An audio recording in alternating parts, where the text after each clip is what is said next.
नमस्कार, आप देख रहे हैं रिपोर्टर एमडी। आज की सबसे बड़ी खबर है, अगले हफ्ते बातचीत कर सकते हैं अमेरिका और ईरान के अधिकारी। अमेरिकी राष्ट्रपति डोनाल्ड ट्रंप ने कहा कि अमेरिका और ईरान के अधिकारी अगले हफ्ते बातचीत कर सकते हैं।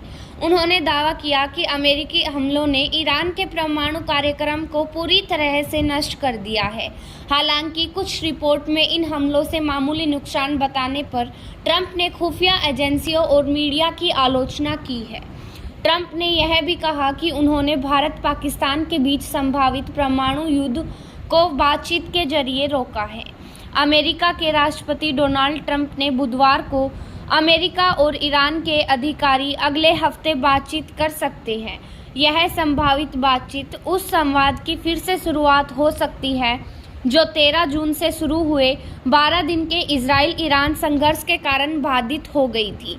यह घोषणा ऐसे समय की गई जब ईरान और इजराइल के बीच संघर्ष विराम फिलहाल कायम दिख रहा है।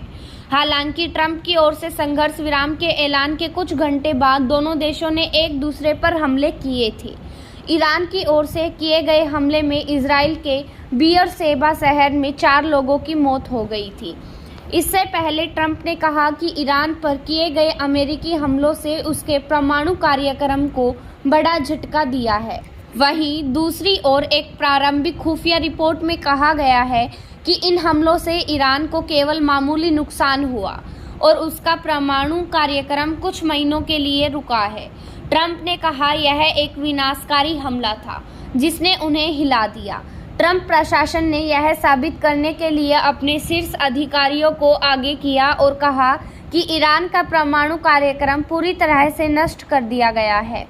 रक्षा मंत्री पीट हेगसेथ ने खुफिया रिपोर्ट को प्रारंभिक और कम भरोसे वाली बताया है। वहीं विदेश मंत्री मार्को रूबियो ने रिपोर्ट लीक करने वाले को पीठ में छुरा घोंपने वाले पेशेवर कहा है।